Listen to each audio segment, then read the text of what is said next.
Today's story is about a disturbing discovery made in Brazil in the 1980s.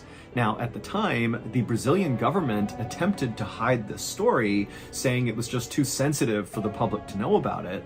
But eventually, photos of this discovery were 29th, 1988. A 10-year-old boy named Francisco was walking along the perimeter of a man-made lake in southern Brazil while poking the ground with his stick. Francisco was doing one of his favorite after-school activities, which was looking for bugs.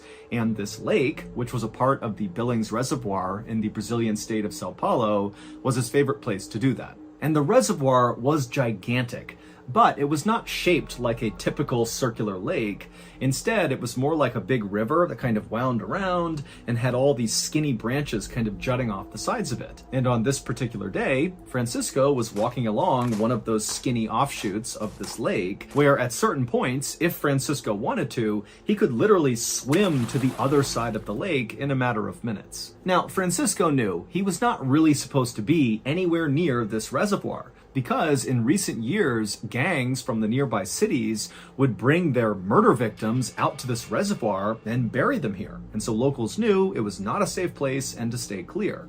But Francisco, he didn't listen to any of that because he loved walking around this lake and looking for bugs. And so he thought, you know what? No one's harmed me yet, so what's the big deal? And so, as Francisco casually walked along, poking at the mud, looking for his bugs, he finally saw one. It was a huge water scorpion, almost 2 inches long, and so immediately Francisco, without taking his eyes off the bug, drops his backpack, grabs a clear container that he kept in the side pocket, he opened it up, he bent down, and he scooped up this water scorpion and capped it, and then he brought the container up and looked inside to kind of admire his new pet. And as he was staring at this container, he noticed something odd on the other side of the lake. He basically saw it through the plastic container, and so he lowered the container to get a better look at this strange thing on the other side of the water, and what he saw was this big group of vultures all kind of standing in a circle right on the water's edge. And immediately, Francisco was way more interested in these vultures than in his bug, because vultures meant there had to be a dead thing nearby, because vultures are scavengers. And so whatever they were circled around was probably a dead animal. But Francisco, he looked around and realized there was no way to get to the other side of the water to see whatever this dead thing was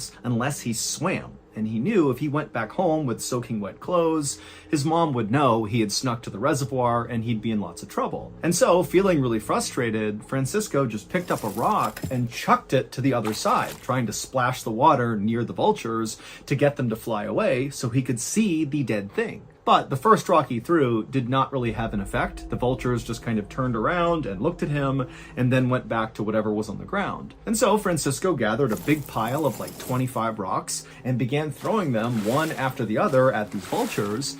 And finally, Francisco had caused enough chaos on the other side of the water that the vultures got upset and they took to the air and they flew away. And finally, Francisco got a clear view of the dead thing that was in the middle of the circle of vultures. Now, initially, Francisco thought this dead thing was going to be maybe a bird or some other small animal from the area, but when he got a good look at this dead thing from 30 feet away, it didn't look like either of those things. It didn't have fur, it didn't have feathers, it actually looked kind of pale, almost like a pig. But Francisco's thinking to himself, why would a pig be all the way out here? And then it slowly dawned on Francisco that what he was looking at was actually a dead person. Suddenly terrified, Francisco scooped up his things, turned around, and ran to the nearest village where he began screaming for help. Within a few hours, the area along the water where the vultures had been and where this body was swarming with police and also with curious villagers. Normally, when a body was discovered in or near this reservoir, which unfortunately happened quite a bit because of all the recent gang violence, police would often break ranks from the investigation and walk over to the local onlookers and kind of fill them in and tell them, who this person was and what they think happened. But this time, it was totally different. The police were totally secretive, and it was really obvious. The police immediately roped off the entire area with crime scene tape, and then the police officers stood in a circle, shoulder to shoulder, blocking the view of the villagers so they couldn't see the body. And then when villagers actually walked up to police and said, "Hey, can you tell us what's going on?" the police would say they couldn't talk about it, and then they would tell the villagers to back up and stay away. Locals would stick around for a while, being treated this way the entire time by police, and then finally when the sun started to go down and it was clear the police were very committed to hiding what was going on, whoever was still there finally just left, figuring when they got home, they could just turn on the news and see what had happened with this dead person. But when they got home and turned on their TV, there was not one news story about this body. And at a minimum, this story should have dominated local news, but it somehow was not being talked about. And then even stranger was the next morning when locals got up, they headed back to the reservoir to see what the police were up to. And when they got there, they found the police were gone, the body was gone, and there was absolutely no trace that anyone or anything had ever been there. It was like it had been totally sanitized. For days, locals in this area continued to check the TV news, they checked the radio, the newspapers for some story, some bit of information about this dead body that was found. But again, there was just absolutely nothing, and it just made no sense. Why wasn't anyone talking about this? And so eventually, in the absence of any official information about what happened, a rumor began to circulate among locals that the body belonged to a local fisherman who had gone missing 3 days before Francisco discovered him. And this fisherman, apparently he was an alcoholic, and he had gone to the reservoir, and he had begun drinking, and apparently he drank so much that it killed him. Now, many people wondered, if this drunk fisherman story was the real story, then why were the police so secretive about the body, and why weren't they willing to give up any information to the crowd about what had happened to this guy? I mean, a drunk fisherman is not a super sensitive thing.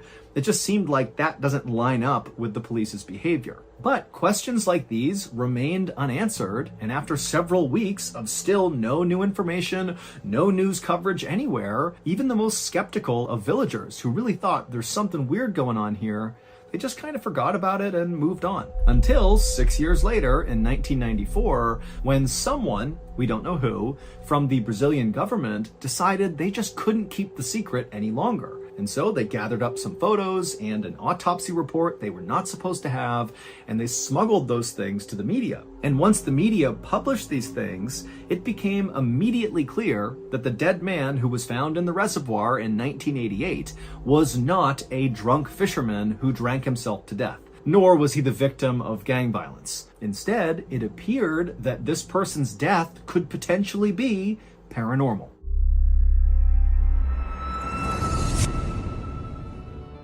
If you're a fan of the strange, dark, and mysterious delivered in story format, then you gotta listen to the brand new Ballin Studios podcast called Bedtime Stories. For the uninitiated, Bedtime Stories has been a long-standing, incredible YouTube channel that puts out just some of the best dark, scary storytelling on the internet, and now they're making this brand new podcast in collaboration with our studio. So if you want some more incredible storytelling to add to your weekly roster of content, go to any podcast platform anywhere and search for Ballin Studios and click on Bedtime Stories. They put out new episodes every single Wednesday. Here's a clip from this week's episode called Without a Trace.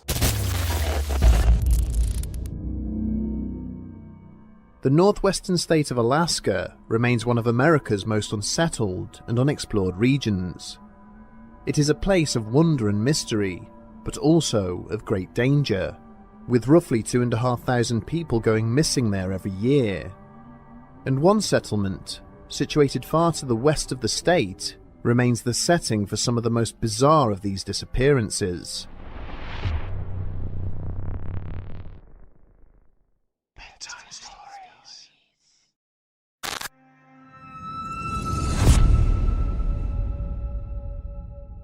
But before we dive into the significance of those leaked photos and the leaked autopsy report, you need to understand a weird aspect of Brazil's history. Brazil has an absolutely astounding number of sightings of unidentified flying objects, or UFOs for short. And these are not your typical UFO stories where some person claims they saw aliens or they were abducted by aliens, but they have no witnesses, they have no proof, they have nothing but their own story.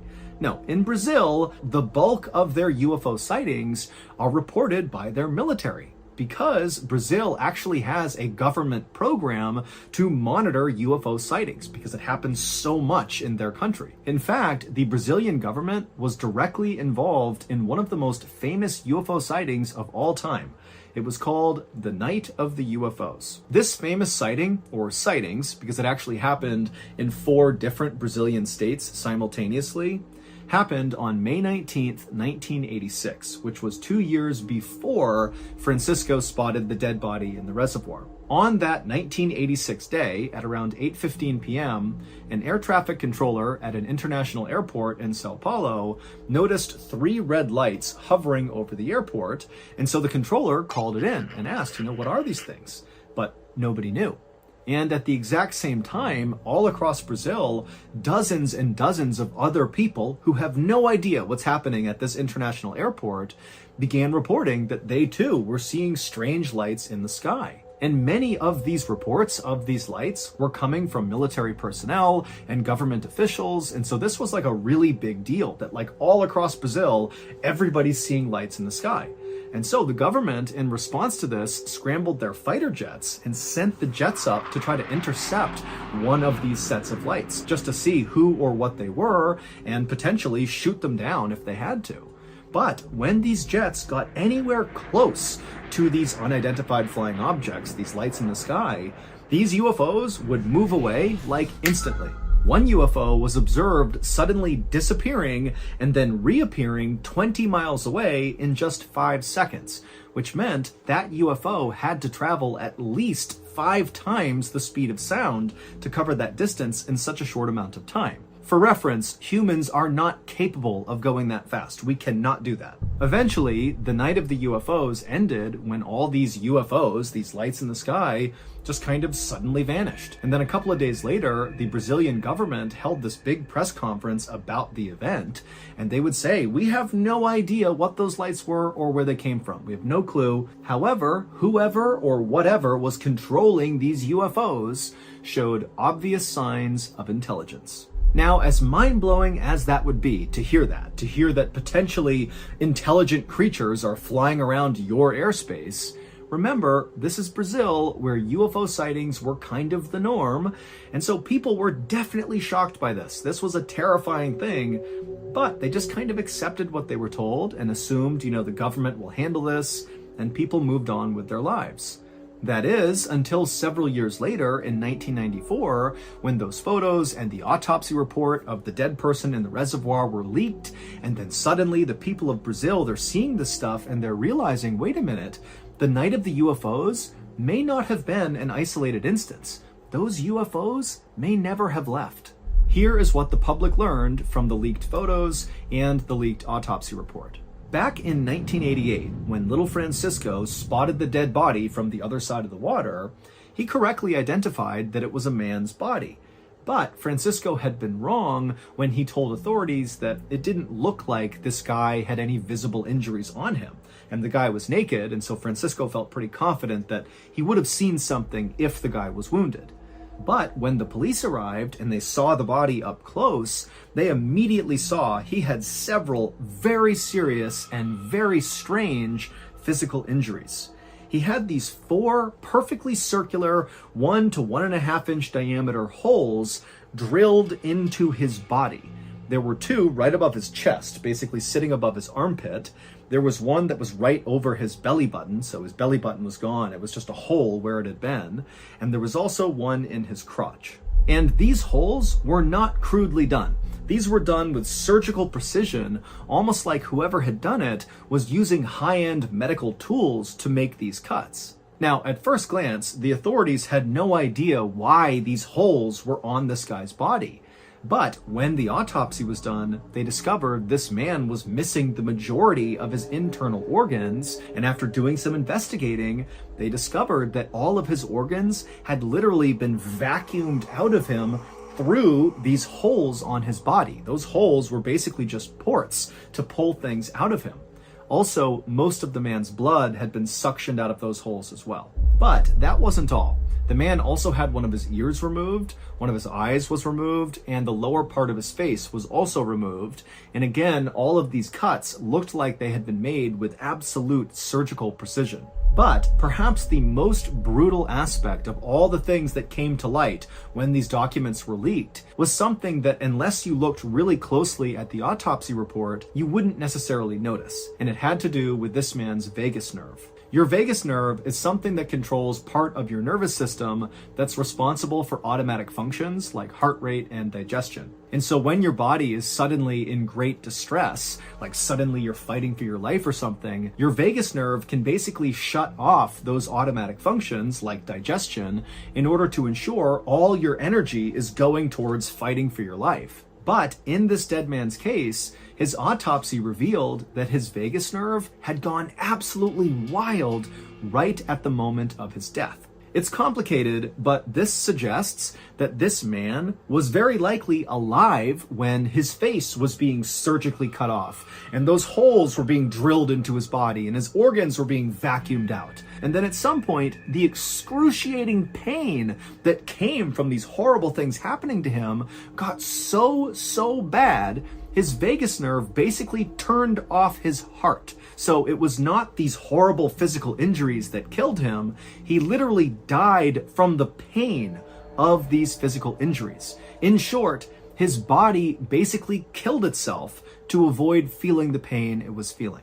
So I'm sure you're wondering, how does the dead man in the reservoir and these leaked photos and the autopsy report, how does all of that connect with the night of the UFOs, which happened 2 years before the man in the reservoir was even found? Well, following the night of the UFOs in 1986, farmers in Brazil who lived in the areas where these famous sightings took place began reporting that their cattle were dying kind of inexplicably. And this began happening with enough frequency in all of these areas where the UFO sightings had taken place that a theory began to develop in Brazil that maybe the UFOs that were here during the night of the UFOs have something to do with all these cows turning up dead. And as that theory began to take hold all across Brazil, that, UFOs are killing our cattle, another theory began to come out of that one, which was, well, if the UFOs are coming in here and killing cattle, what's stopping them from killing people? And then in 1988, so 2 years after the night of the UFOs, and right in the middle of all these farmers all across Brazil saying their cows were dying for no reason, the dead man in the reservoir was discovered. And as soon as the government saw the physical condition this guy was in, with the weird holes drilled in his body and his organs missing and his face pulled off, that, plus the fact that he was located in this reservoir, which by the way was in a night of the UFO sighting area, the government decided they would have to hide the story. A critical detail that I have left out intentionally until right now is that the cattle who were turning up dead, they were turning up dead with circular holes drilled into their bodies, with organs missing and parts of their faces removed. Meaning, clearly, whatever was happening to these cattle inside of these sighting areas had happened to this man in the reservoir. And if that got out to the public, then it would confirm for many people in Brazil that, yep, the UFOs, they're the ones going after the cattle, and now they're going after us too. And so this was why the police were so secretive about the body and not letting anybody see it or learn anything about it. And it was also why no news was run anywhere in Brazil about the story. It's because the government was really trying to make sure it did not get out. And the government was able to keep it quiet until 1994, when those photos and the autopsy report were leaked.